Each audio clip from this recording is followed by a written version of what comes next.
Good morning दोस्तों। Breakfast में है ब्रेड जैम, आलू के पराठे, बटर जैम और चाय कॉफ़ी। और फिलहाल यहाँ पर देखो कितना प्यारा व्यू हो रखा है। यहाँ पर हम लोग एक बोट बुलवाई जिसमें फूल थे, जहाँ से फूल निकालकर सबसे पहले मैंने यशी को दे दिया एक, और मैंने शूट के लिए ये बुलाई थी। और वैसे जिन्होंने हमारा टूर एंड ट्रैवल पूरा प्लान करा था, गुरु कश्मीर टूर एंड ट्रैवल ने, उन्होंने हमारे लिए केक लेकर आया, तो हम लोगों ने केक कट करा। आप लोग भी खाइए सब। बहुत अच्छे से इन लोगों ने हमारा पूरा का पूरा ट्रैवल और सारी चीज़ें अच्छे से प्लान करी थी। बट आज फाइनली वो दिन आ चुका है कश्मीर को बाय बाय बोलने का। कश्मीर की प्यारी सी ट्रिप होती है हमारी ख़त्म।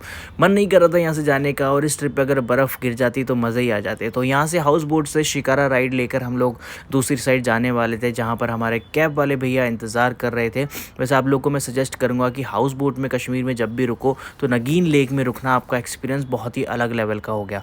यहाँ से ऑलमोस्ट 40 मिनट में हम लोग अपने एयरपोर्ट पहुँच गए। और जैसा कि आप सभी को पता ही होगा, कश्मीर की डायरेक्ट फ़्लाइट्स बहुत ही कम, मतलब जयपुर से तो है ही नहीं एक भी। तो सबसे पहली फ़्लाइट पकड़ी हम लोगों ने और पहुँचे हम लोग दिल्ली की तरफ। मैं तो पूरे रास्ते सोता हुआ गया था, फ़्लाइट में करे भी क्या, बोर हो जाते हैं। दिल्ली पहुँचे। अब यहाँ पर हम लोग का था 4 घंटे का हॉल्ट। तो हम लोग यही डिसाइड कर रहे थे कि भाई अब एयरपोर्ट पे करना क्या है। आते वक्त भी सेम सिचुएशन हुई थी, 4 घंटे हम लोग को बैठना था। जाते वक्त भी सेम सिचुएशन, 4 घंटे अब टाइम पास करना है यहाँ पर। अब हमारा टाइम पास हो या कुछ भी हो, सबसे पहले शुरू होता है खाने से। तो सबसे पहले हम लोगों ने ढेर सारा खाना एक साथ ऑर्डर कर लिया। भूखे भी थे सारे के सारे। कश्मीर में किसी ने ब्रेकफास्ट वगैरह नहीं करा था, बोले कि एयरपोर्ट पे जाके करेंगे, क्योंकि वहाँ फ्री बैठे बैठे करेंगे क्या।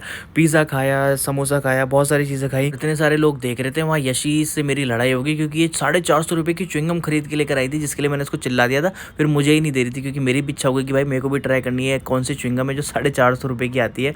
फिर फाइनली उसने एक एक करके सबको बांटी, और मैं कोशिश कर रहा था कैसे ना कैसे मैं किसी से छीन लूँ, लेकिन मुझे नहीं दी इन लोगों ने। फिर लास्ट में तरस खा के इन्होंने मेरे को एक दे ही दी। अब हम सारे के सारे पत्ते खेलने के बहुत ज़्यादा शौकीन हैं, तो हमें ये समझ में आ गया था कि अगर 2-3 घंटे बिना समझ में आए, बिना पता लगे पार करने, तो वो कार्ड्स खेल के ही हो सकता है। और ऐसे ही हमारा पूरा टाइम पास हो चुका था। फिर वापस से हम लोग लाइन में लगे और दूसरी फ़्लाइट पकड़ी हम लोगों ने। और ये आप खुद ही देख सकते हो, सुबह के निकले हुए थे, रात होने वाली है। जयपुर पहुँचते पहुँचते हम लोग को बिल्कुल रात हो जाएगी। 10 बजे हम लोग वहाँ पहुँचने वाले हैं। और वहाँ यशी के पापा और मेरा फ्रेंड आ रहा है हम लोग को लेने के लिए। हम लोग जयपुर पहुँच चुके हैं। और कहीं भी स्टारबक्स देखा नहीं, एक शेकर पसंद करा नहीं, इसकी ज़िद चालू हो जाती है, जबकि इतने सारे शेकर्स हैं इसके पास। और ये वो सेम शेकर है जो कि मैंने पहले मना करा था कि मैं ये नहीं दिलवाऊंगा तेरे को क्रिसमस पे, क्योंकि मैंने दूसरा ले लिया था उसकी जगह। अब ये ज़िद कर रही थी, और फिर मैंने इसके लिए 1-2 शेकर्स और देखे। वो तो चली गई थी यहाँ से, क्योंकि मैंने मना कर दिया था। लेकिन फिर मैंने सोचा कि चलो ले ही लेते हैं उसके लिए शेकर। तो मैं फाइनली उसका शेकर लेकर आ गया। वो तो दूर जाकर खड़ी हो गई थी लगेज के पास में, नाराज़ होकर, मुँह बनाकर। लेकिन ये लो, उसको पता था कि मैं शेकर लेकर आ ही जाऊँगा। मैं बिना शेकर दिए इसको मानता ही नहीं हूँ, ये बिना बोले ही मैं दे देता हूँ। तो इसने तो ज़िद करी थी, कैसे नहीं देता।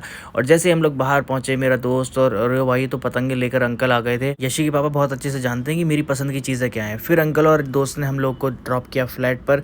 टीपू भाई को हम लोगों ने रास्ते में किया बाय बाय, और हम लोग आ गए फाइनली फ्लैट। और फ्लैट पहुँचने के बाद खुद के घर की एक अलग ही फीलिंग होती है, चाहे कितना भी अच्छी जगह ट्रैवल करके आओ, कितना भी घूम फिर के आओ। और आज मस्त नींद निकालूंगा। और इसी के साथ वीडियो एंड करते हैं। Thank you for watching. Like ज़रूर कर देना।